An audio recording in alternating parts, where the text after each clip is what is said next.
having done its work, got the information, got evidence in the form of the recording and whoever else cooperated with them, went through the necessary legal procedures to procure warrants, and of course, that is a part of police investigations all over the world. If the police, during the course of an investigation, decides that they must search particular homes or buildings or business places or vehicles or whatever, there are legal procedures in this country for warrants to be procured by the Trinidad and Tobago Police Service. So that was done, and I want you all to follow the trend, follow exactly what happened. It was the Chief Secretary sitting in a room with his people. I was not there. Nobody from the PNM was there. It was him sitting among his colleagues, some former colleagues now since he started his new political party. Nobody was there with them from the PNM. So having done that, it was his actions, when it made its way into the public domain, that attracted the attention, that attracted an investigation from the Trinidad and Tobago Police Service. But of course, instead of doing the right thing, maybe apologizing to the people of Tobago for his criminal act, and of course, the apology will not make the police investigation go away, but at least it will signal to the people of Tobago some remorse. Maybe he could have said, well, he did not know better, that he thought it was quite okay to use public money for propaganda. So instead of apologizing, instead of signaling to the people of Tobago some level of remorse, this dangerous Chief Secretary proceeds now to attack certain individuals and certain institutions in this country. So it moved from, let me fix this, to shaping the narrative, and having been caught shaping the narrative, which triggered a police investigation, because the police could not come to Tobago. The police could not go to any THA building. The police could not go to the Chief Secretary's residence to execute any search warrants without the suspicion of criminal conduct. And that suspicion came about as a result of the Chief Secretary's actions being caught on tape and put into the public domain. So all that is happening here in Tobago, that has brought much embarrassment and unease to this island and to this country, that will forever be a stain on this island, because it was the first time in the history of the THA that the official residence was being searched by police. Now, police came to the THA in the past when there were reports of some money missing from the Division of Tourism. The same corruption-busting unit from Trinidad came to Tobago. And as far as I'm aware, the investigation continues. But public servants were punished for that. But on that occasion, they did not ask any politician any questions. They did not search the home of any politician, because no politician was involved in any criminal conduct on that occasion. But on this occasion, it's quite different. So we have this suspicion of the commission of an offense being brought about by the actions of the Chief Secretary himself, which attracted the attention of the police, and expectedly so. Because as I said before, the TTPS are duty-bound to investigate criminal conduct. And here you have the Chief Secretary in response to that. He has gone from, let me fix this, to shaping the narrative, and now he reached war. War against Tobago. So let we fight. Let we fight the Prime Minister. Let we fight the Police Commissioner. Let we fight the TTPS. Let we fight the licensing officers. And let we fight Trinidad generally. Right? So this Prime Minister, Dr. the Honorable Keith Christopher Rowley, a Tobagonian by birth, a Tobagonian whom I'm sure all of us should be proud of, a Tobagonian who has served this country with distinction for over 30 years in public service, who assumed the position of Prime Minister in 2015. He has proceeded, this Chief Secretary, to attack that Prime Minister, the same Prime Minister who, by the way, has done more for Tobago than he will ever dream to do for this island. And I want to provide you with the evidence. Because, of course, immediately when this Prime Minister got into office, there was close collaboration and a close working relationship with the Tobago House of Assembly to ensure that Tobago was put on a better path towards economic prosperity, especially in the tourism sector. So what he did, the government under his watch pursued Sandals, Watson Duke, with all kind of dotish talk, supported by Farley. Now Farley at the time, he admitted that Watson Duke was crazy, but at that point, he told us in Tobago that we need a crazy man like that to rescue Tobago. We need a crazy man like Watson Duke to ensure that Tobago gets what we want. But at the launch last Sunday, he changed his mouth, as usual, nothing new, to tell the people of Tobago that Watson Duke had a good. You know the man had a good all the time. But all of a sudden, you're telling us that he had a good to the point that you could no longer support him. So Watson Duke, with all the nonsense talk, told Sandals, take your hotel and go to Carrera. Or go from here, take your hotel and go and come back when we in office. And of course, supported by other individuals here in Tobago, resulted in a situation where Sandals pulled out. So we did not get Sandals. There were also plans under this Prime Minister to ensure that Tobago get its marina, another very important project to the prosperity of this island and our tourism sector. Trevor James recently crashed that too. He don't want no marina down in Cove.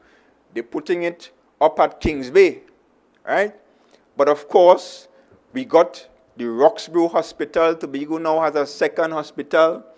We have the Roxborough Fire Station. We have the Roxborough Police Station. We have the Shervan Road Police Station. We had for the first time a meaningful bill going to the Parliament to give Tobago significantly more authority and autonomy under this Prime Minister. And of course, the work began many years ago collaboratively with former Chief Secretary Orville London and another former Chief Secretary Ho Choi Charles. And though they were political opponents, they decided to put their differences aside and come together and work in the best interest of Tobago. They worked over a period of time, produced a document that represented the wishes and aspirations of Tobagonians, and it was sent to Trinidad. And this Prime Minister caused that to go to a joint select committee, where of course there were negotiations and further discussions, and we got a bill. Farley and Ho Choi decided that because of two issues, the last letter they sent to members of Parliament during the debate on that bill, I think it was in 2020 or 2021 or somewhere there, the last letter they sent to members of Parliament highlighted two issues. So because of two things that they did not agree with, they supported the UNC in sinking that autonomy bill. In addition to that, the collaboration with this central government and the THA has been such where Tobago even got additional resources outside of our budgetary allocations to treat with issues in our agriculture sector, to treat with issues with infrastructure on the island, especially in the health sector during the COVID period. So a Prime Minister that has done more for Tobago than any Prime Minister in the past is being attacked by this disrespectful, out-of-place Chief Secretary, who even had the audacity to talk about going to Mason Hall and digging up some neighbor string planted in Mason Hall. But I am not surprised by his behavior because, of course, as he likes to say, he has to throw corn for yard fowl. So he will say any and everything so that his supporters will lap it up. But I want to say to this Chief Secretary, throw your corn and feed your fowl, but bet your bottom dollar the chickens will come home to roost, and all your actions, you will have to face the consequences of them. If not now, sometime in the very near future. So, of course, attacking the Prime Minister was not enough. He then proceeded to attack the Commissioner of Police, a woman again, an elder of Farley. She's probably around 60 by now.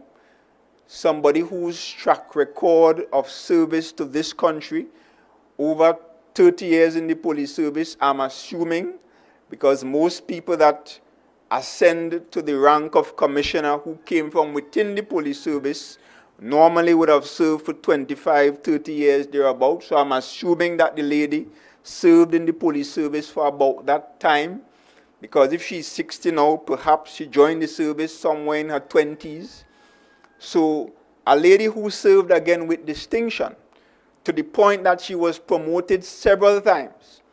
Based on my information, she was never suspended, never ran into trouble with the law, never was caught in any unlawful conduct or improper conduct. But this Chief Secretary, who in 20 months have found himself in trouble with the law, is proceeding to attack this lady and vilify her and denigrate her and damage her reputation. For what? So that he could escape the consequences of his actions. But again, I am just a little surprised, not very surprised, by this Chief Secretary's action, because he's accustomed to attacking women and denigrating women. Because I'm sure you remember the situation with the zip line. Not one shred of evidence. And throughout an entire 2 campaigns, it was zip line, thief, tricky this, tricky that. All for what? Just to win an election. So no evidence of corruption there, but he used that to win an election. But here we have classic evidence, irrefutable evidence, a voice recording. What more evidence do we need? A voice recording where the Chief Secretary already said, yes, this is my voice. We plot the thing, but we didn't execute it. Now, if plotting it is an offense, I'm no lawyer, but if plotting it is an offense, the Chief Secretary should expect charges at some point. Again, I am no lawyer, right? But the Chief Secretary did confirm that it was his voice on the recording. So evidence before us.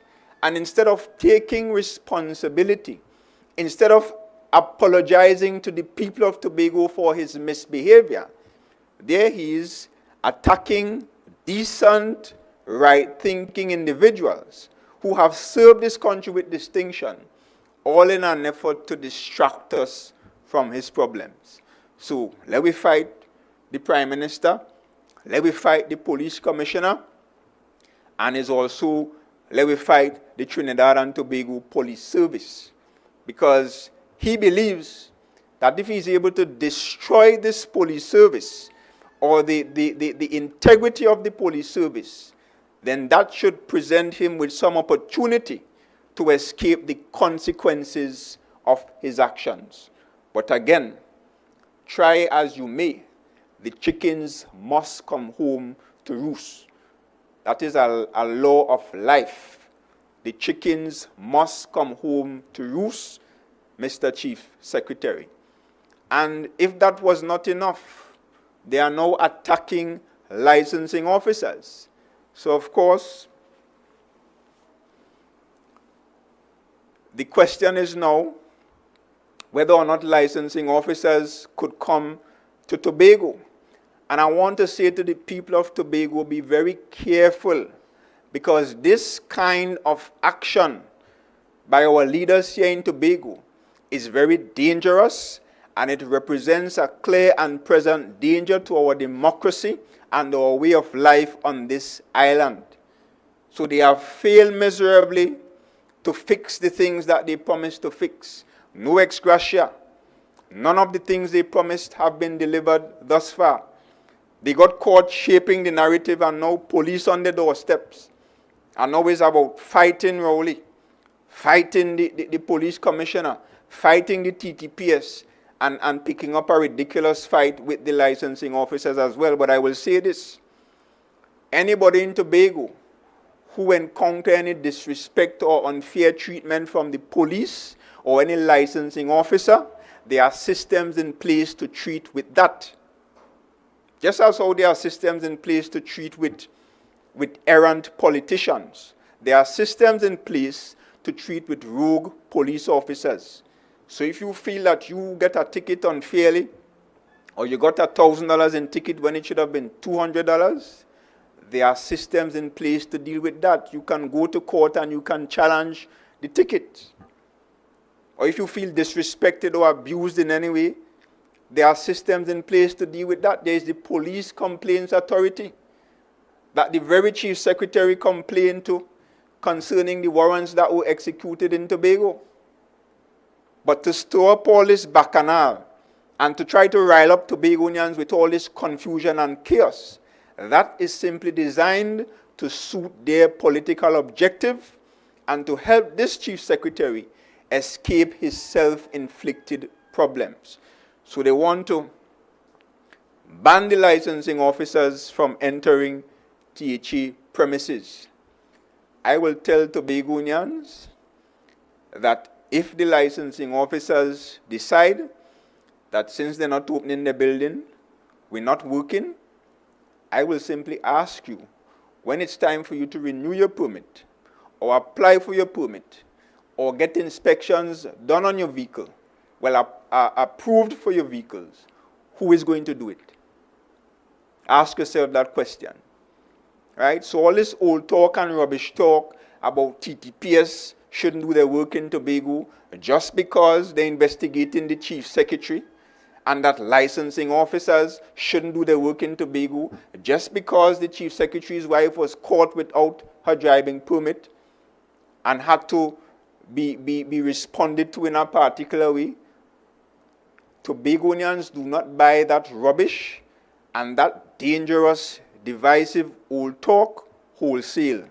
It is a threat to our democracy, it is self-serving, and it is only in their political and personal interests that they are spewing all this nonsense from the platform. But the thing is, not only are they fighting the Prime Minister, well, of course, even before we got to the Prime Minister, they were fighting amongst themselves. Because the only way for that audio gate thing to happen is if somebody who was a part of the team either did not like the Chief Secretary, or their conscience bothered them so much that they felt that this is wrong and it should be exposed. And plenty of that happening. Because there are several whistleblowers who reach out to me from time to time. And the receipts that I will show you from my receipt book today came from a whistleblower. And I want to encourage Tobagonians, especially those in the public service, whenever you see wrongdoing, wherever you see corruption or victimization, expose it.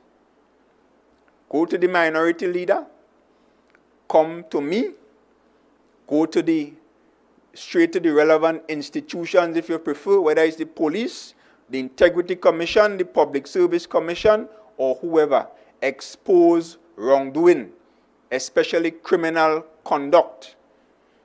And I will give you the assurance that when it comes to me, none of my whistleblowers, name nor sex, nor race. No information on any whistleblower will be revealed to the public when it comes to the PNM. I am speaking for the PNM as well. So I'm saying any information you bring, you don't have to tell us, don't call your name. We will not call your name. Right? We will protect your identity. Expose corruption. Because when they victimize somebody and you turn a blind eye, guess what? It might be you next. Don't feel that they hate the other person and they like you. These people like nobody but themselves. So of course, they're not only fighting institutions and individuals in high office at the level, they're fighting Tobagonians as well. And I want to draw your attention to something that disturbed me greatly. Because in the Tobago House of Assembly, or in the public service generally, the politician is responsible for policy. Whether minister, whether secretary, the politician is responsible for policy. And there are certain operations within the public service where politicians must not get involved, because we run the risk of eroding our democracy and giving politicians the clout and the power to influence certain things in the public service and to victimize persons, especially political opponents or people they may generally dislike. So, procurement, recruitment, things that are human resource related, industrial relations related, politicians ought not to be involved. First receipt, please.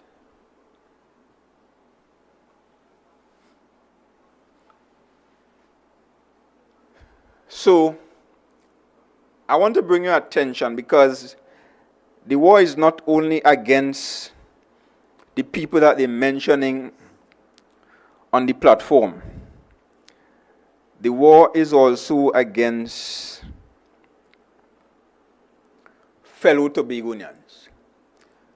So here we have this individual employed in the Division of Health, right? And if you see on top of that letter, it is the Office of the Administrator. And before I go further, I want to caution administrators, because I just said that there are certain things, keep up the document, you don't have to come back to me. There are certain things that are the domain of administrators, and some things, especially policy, that are the domain of the politician. Administrators are responsible for hiring and firing people within the public service. The only exception are persons appointed to boards and persons considered political appointees, which are usually the personal staff of the politician. Anybody else engaged in the public service, the administrator is responsible for hiring and firing those individuals. The role of the politician in this case is simply to register a non-objection when it comes to hiring or firing somebody. And the only situations where a politician can properly object to the continued hiring or the new hiring or the firing of anybody is in circumstances where they believe there were breaches in the systems, the procedures, or the policies of the Tobago House of Assembly or the government in the case of the national arrangements. It should not be just because I am secretary and I feel that you should not continue, that a secretary could fire somebody like that. That is recipe for disaster. That is recipe for political victimization. And I want to expose, and this is only one example, because this has happened several times already. People message me about it. People call me about it. They didn't renew my contract. Why they didn't renew your contract? No reason given. They just didn't renew my contract. You was performing well. Yes, I get a good appraisal from the administrator. No renewal of contract. Just so. And you have administrators sitting down in divisions and allowing this to happen. And I'm saying it can happen to anybody. Contract officers in the THA are at risk because a secretary could get up on the wrong side of the bed in the morning, or a secretary could see you waving a Pnm flag if you are Pnm. Or a secretary could just dislike you for no reason and decide that your bread and butter, the same bread and butter issues they campaigned on, and decide that your bread and butter, done, nothing for you, go home. So here we have this individual engaged since the 26th of April, 2013. The information is there. Since 2013, this individual was in the Tobago House of Assembly finding gainful employment. And they were actually employed before that, but this is the most recent document. Next, receipt. Receipt number 2. This is the last assumption of duty document for this individual. 16 May 2022 was the last time this individual was given an assumption of duty, which simply means the contract was renewed. Now, for those of you who were paying attention, you will know that when I was Chief Secretary, one of the first things that we did was to standardize the contract arrangements for contract employees at 3 years, because we found that there was some anomaly with respect to how contracts were being issued. Some get in 1 year, some get in 2 years, some get in 3 years. And we found that it was not fair. Let's standardize it. So only in certain cases, people could have gotten less than 3 years.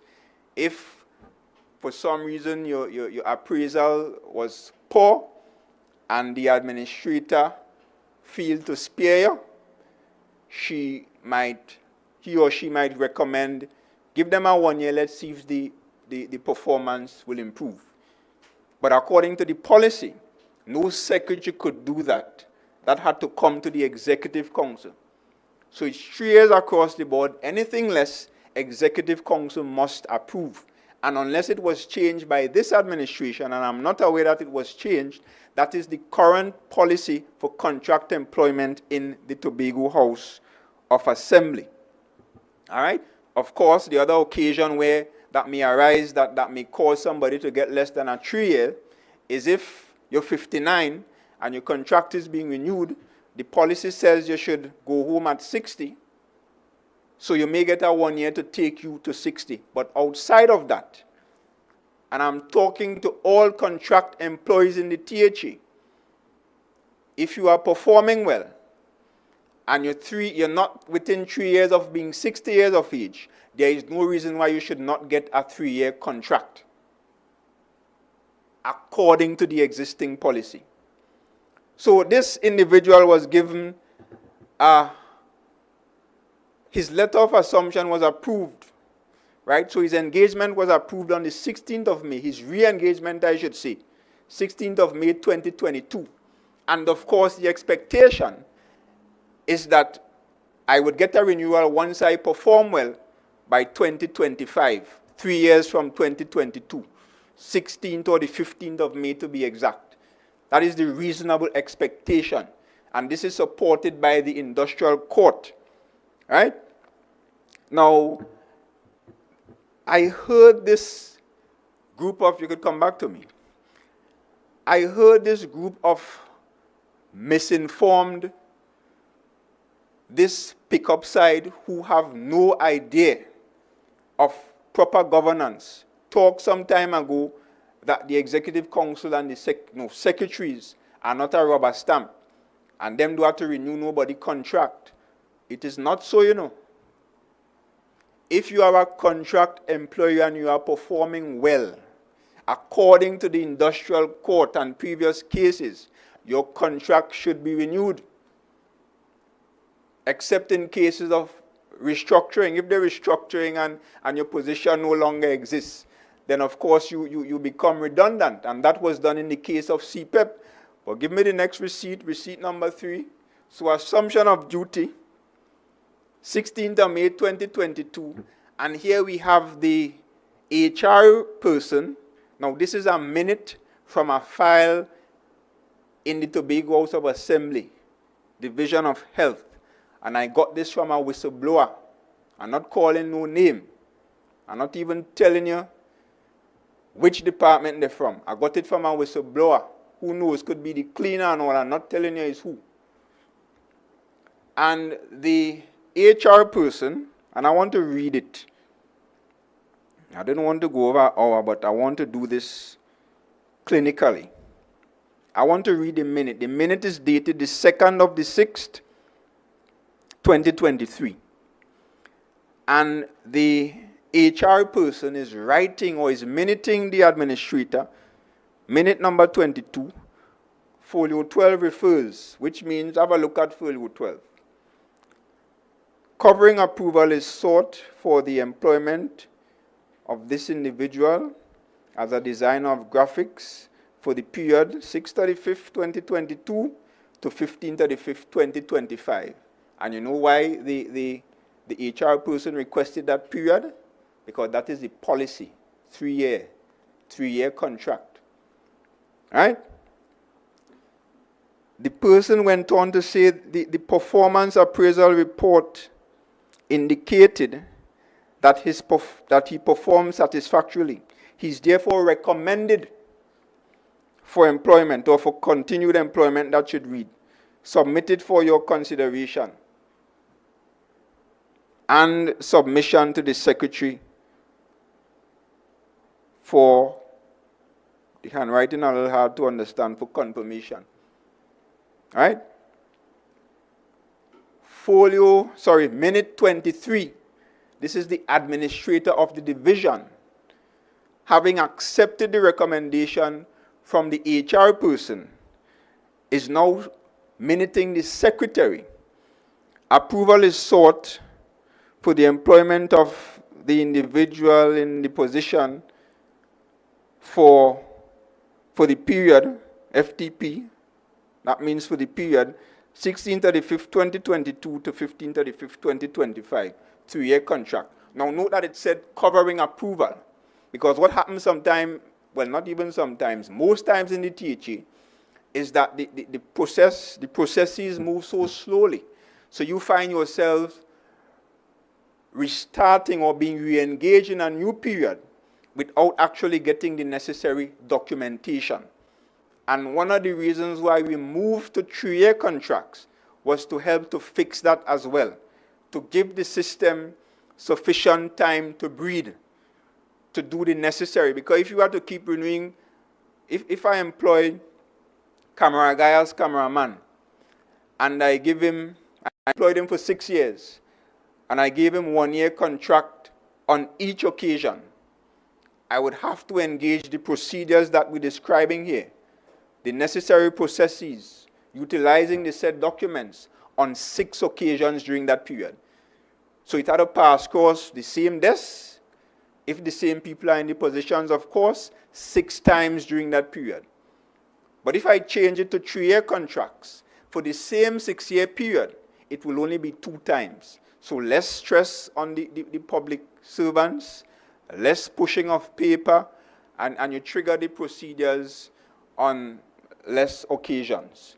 Right? So that was one of the reasons we moved to 3-year contracts. So HR, having done the work, done the appraisals, appraised the guy's performance, determined that, all right, this position continues to exist on the establishment.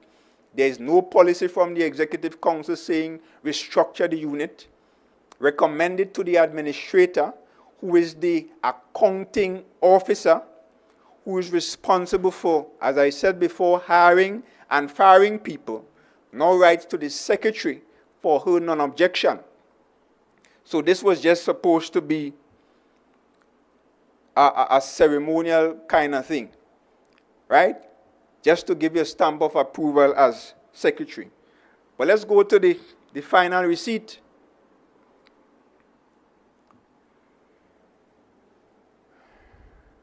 So this is the final receipt.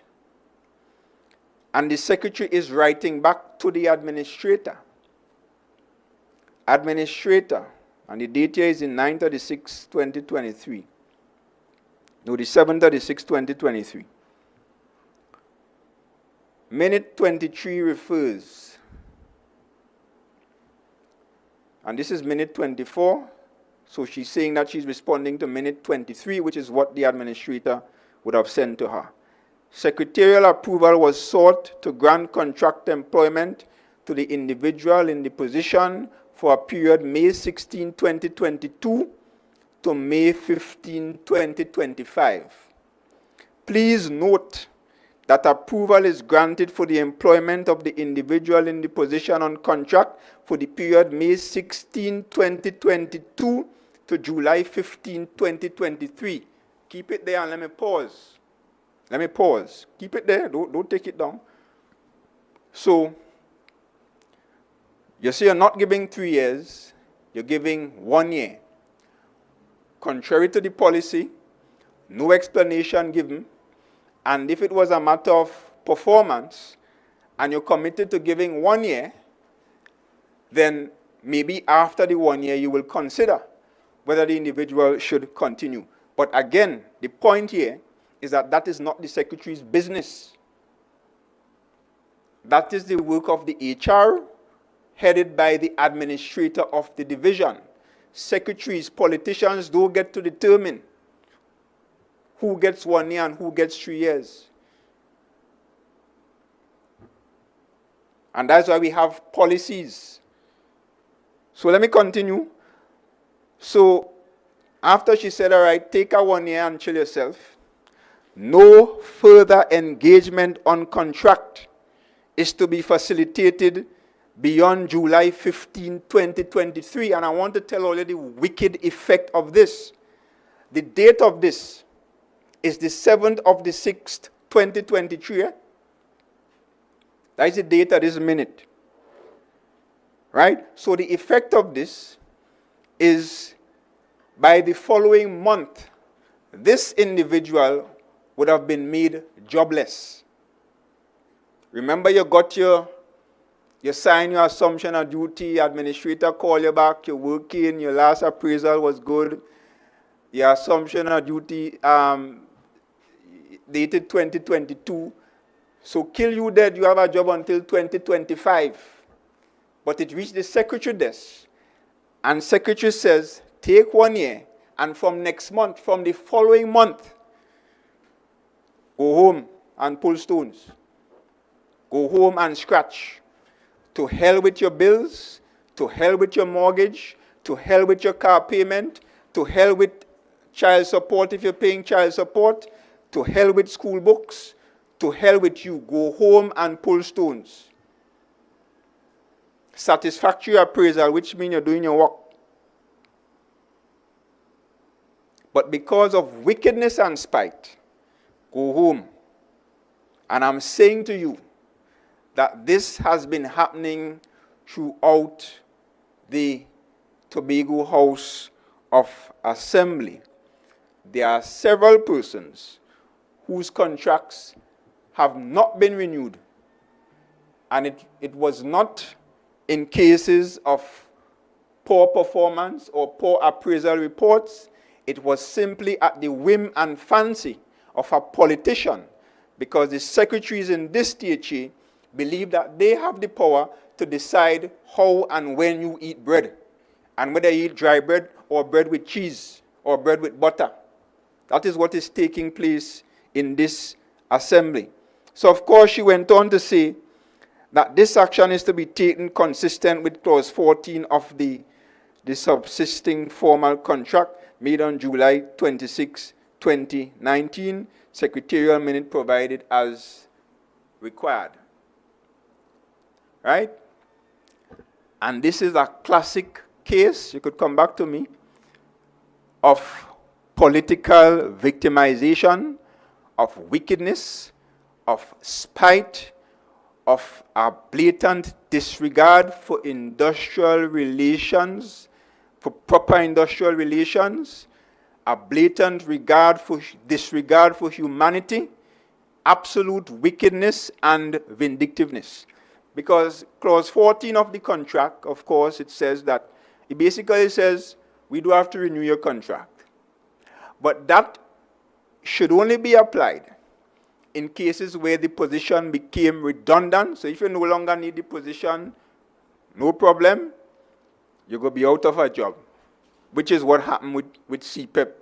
As wicked and as unnecessary as that was, they used that. But guess what? I am sure the industrial court is still going to instruct the THA to pay those CPEP people and those URP people and those CPU people and other persons who were dismissed in this way some money. And I want to talk to administrators now. You have a responsibility to protect the public service from political interference. And if you have staff, and the staff member is performing well, and you did your work, well, your HR department did the work, and the appraisal is before you, and you considered it, and it is your belief as a accounting officer that this person should continue to be engaged, then that is your responsibility as an administrator. And in cases where secretaries are willing to breach the policies in this way, you are to state your strongest objection in writing. And that is the problem I have here. Because it seems as though administrators are willing to simply pull their tail between their legs and allow secretaries to control them and cause them to do nonsense. We saw an administrator previously signed off on a mega $1 million project that did not have EMA approval. And administrators and public servants generally, you have seen how this bunch of people are not prepared to take responsibility for anything. So of course, when the thing hit the fan, when the thing hit the fan, they will throw you straight under the bus. Take responsibility. Do not allow secretaries and this wicked and vindictive administration to continue to victimize Tobagonians in this way. And let me tell you what actions we will take. Of course, the individual was encouraged to take legal action, which of course could either go to the civil court or the industrial court. As a political party, firstly, I am asking for other persons who may have suffered in this way, right? Because I'm only hearing stories. Come forward. Give us the information. And we are going straight to the Integrity Commission. Well, before that, let me jump the gun. We will get some legal advice to determine if these kinds of actions are in contradiction of the Integrity in Public Life Act and in contradiction to the oath of office sworn by every secretary and the chief secretary and the deputy chief secretary of the Tobago House of Assembly. So there you had it, Faith be Israel, and her signature was to the bottom. Bring it up again. Last receipt. Signature, the abbreviation SEC, which means secretary, dated the 7th of the 6th, 2023.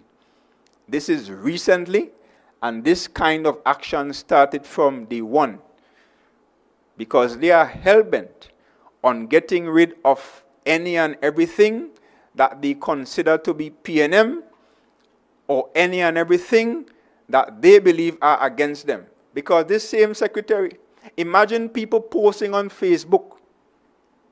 The secretary, this same one, commented, come back to me, commented and asked if it's me you're calling foolish. The person confirmed, yes, it's you, me and freed you. Who you be? A few moments later, phone ring home in the house. Is some agent or some family member call the individual to threaten them. As a politician, people said all kinds of things about me. If I feel to discuss something that you raise, And I believe you might be open to discussion to get the accurate information, especially if it has to do with my conduct as a politician. I may engage you. But me ain't threatening nobody. I've never heard of any politician or their family members threatening people for commenting on Facebook. It's work you do have to do. People say all kinds of things all the time about politicians. You buy a car, they have a problem. You put on some blocks to build a house, they have a problem. You dress nice, they have a problem. They call your name and all sorts. Leading up to the last election, I had 5 child mothers. 5. Total lies. But me ain't threaten nobody.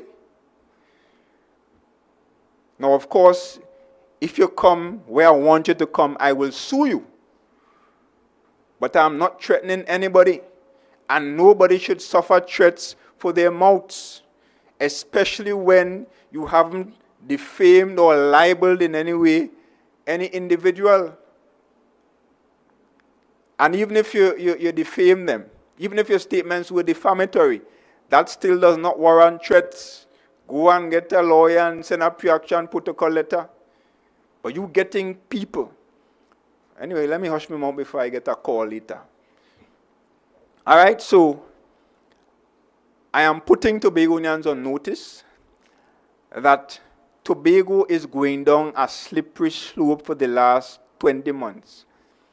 Contractors are being victimized.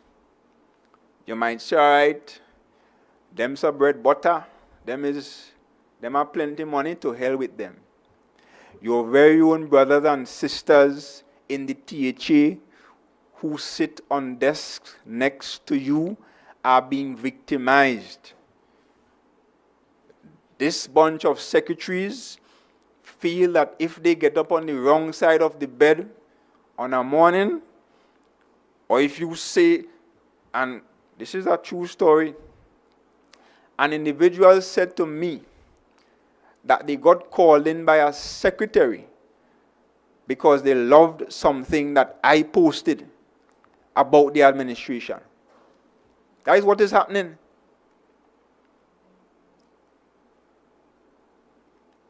So you getting called in and pulled up by secretaries and questioned by secretaries for Facebook loves and likes. Maybe if they did laugh, kya, kya, kya, that would not have been a problem. But you can't love and like. So people, THA workers, afraid to love and like. Now normally you're going to be afraid to comment. And you're going to be afraid to share certain things. But you could no longer love and like on Facebook. You could lose your work. So people say all the time, we're supporting all that, but we can't come out there. We fed up at them, but we don't want to say nothing. Stay there and don't say anything. First it was the CPEP workers. Then it was the URP workers. Nobody said anything except us. And when I say us, I mean spokespersons for the Pnm. Then it was the URP. Nobody said anything again. Then it were the contractors, large and small, no payment. And all the contracts, the big contracts going to South and Central Trinidad.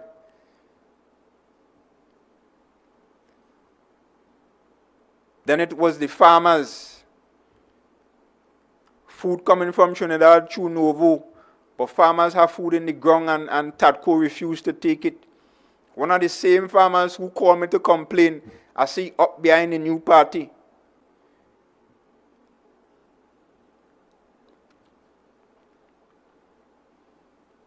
Nobody said anything when it was the farmers. Now there are other individuals. I am bringing proof to you. I am not like them who make accusations without evidence. I came with my receipt book and I brought proof to you of what is taking place in the Tobago House of Assembly. So now it's this individual. And you will not say anything again until it is you. And when it is you, because you said nothing before, nobody will see anything when it is you either. And that is the reality of Tobago. Questions time. Oh, that was in the earlier part of the press. That little piece, it deserves a little piece. In terms of the same new political party, do you see it making any dent? People are able to hear the question? No, get a mic now. You have a mic there? No? Talk loud enough, they might hear you. In terms of the new TPP, new political party, do you see it making any dent in the PNM at all? Do you feel threatened by the new political party? Yes, now they're organizing the mic. But the question is if the PNM feels threatened by the new political party. The answer to that is no. We are not threatened by political parties. We destroy them. We destroy all our opponents. In Tobago, our track record is NAR, DAC, TOFDAC, PEP, TUF, Tobago Forwards. What is the next one, boy? This lady had one, Miss Job. Can't remember the name of it. ILP and all came to Tobago. UNC came to Tobago on one occasion. Our track record is that we have buried all those political parties in the political cemetery. So new political parties are welcomed. It's part of democracy. And as I said, that did not attract my attention. What really attracted my attention, as I stated earlier, was the divisive, ridiculous, dangerous, and disrespectful content that was on that platform for a launch. So you launching based on lies, based on disrespect, based on separatist statements concerning this union of Trinidad and Tobago, they launch based on that. So what can we expect from a foundation based on lies?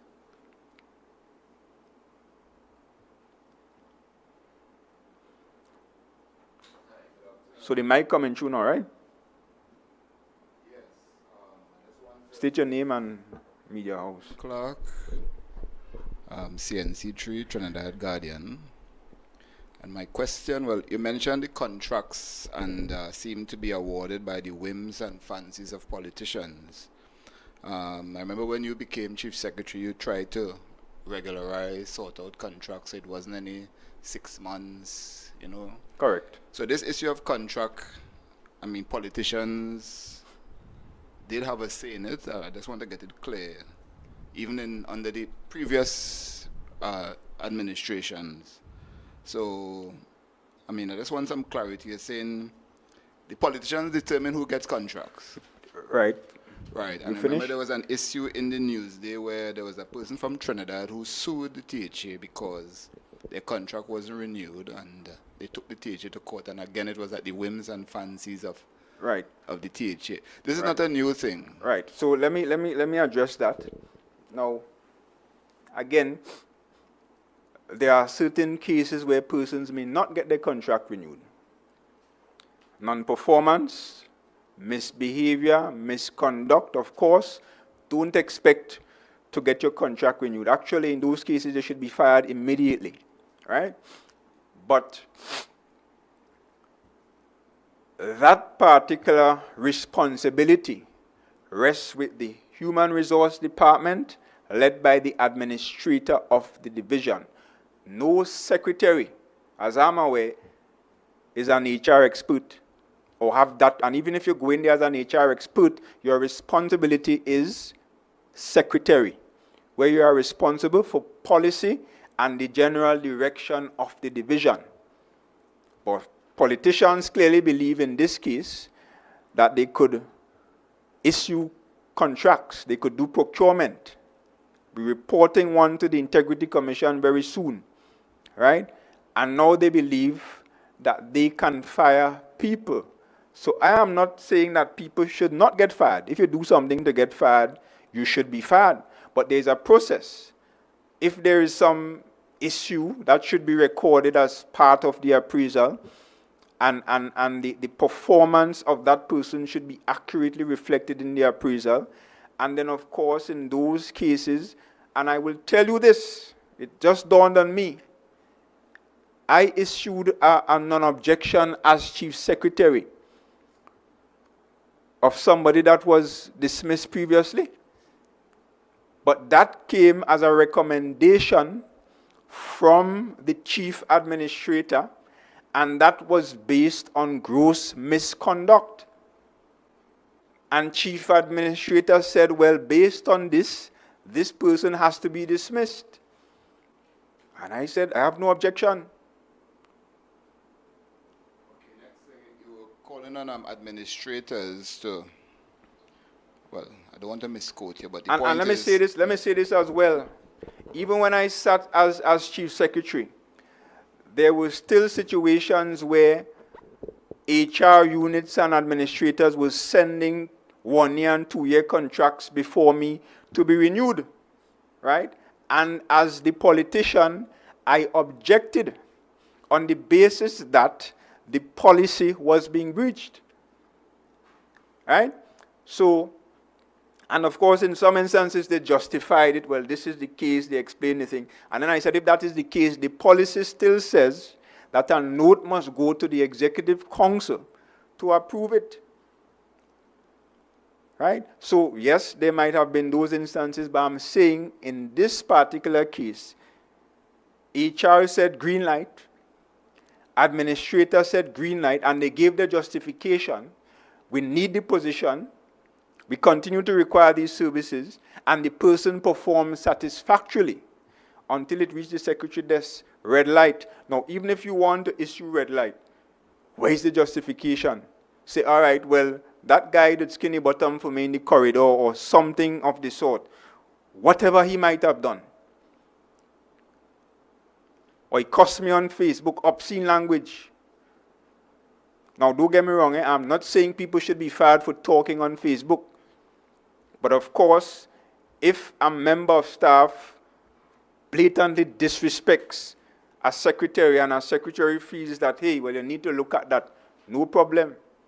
If it was some action where you overheard or you have information that the person was engaged in some corrupt activity, no problem. State your objection, tell the administrator why, and let the administrator go back and have a second look. But it is not your place as a secretary to say, take a year, and that year is your last year. That is political victimization. Has there been cases of where that administrators did not carry out probably instructions from the secretary? Is that one thing? Are you aware? I am aware of administrators and administrators and secretaries cross-check all the time, right? Now it is happening more frequently now. I'm aware of administrators refusing to go to particular divisions. One administrator said to somebody, I'm not going to that division. That secretary go, let me make a jail. Right? But sometimes, you know, as secretaries, there is this belief that you are all powerful. But that is not the case. You have to work in conjunction with the administrator and understand your jurisdiction as a secretary, which is policy. Let the administrators run the division. Because again, you run the risk, if we continue to have this kind of thing, where the secretary decide, I do like you, take a year and go home. I do like you, take 2 years and go home. I like you, you could get a 3 years. Use a Pnm, go home. Use a Pnm, go home. So what is the message being sent there? That only TPP and PDP people could work in the THA? And you all have this ridiculous thing that you all like to say that the Pnm did it too. When the Pnm was in office, there were persons who were allowed to go on campaign platforms and cuss the Pnm, disrespect chief secretaries. And when they lose the election and in some cases lost their deposits, they came right back and slipped into the THA jobs. None of them were fired. But now the very appearance of PNM in the THA, right? PNM people in Tobago is not people. So we shouldn't have jobs. We should not have opportunities. So I don't want to hear the PNM did it too. This is the first time. And if anybody has evidence that a secretary behaved in this way, then provide the evidence. And every pot will sit on their own bottom, because this is not something that the PNM condones at all. And our track record is there to show that.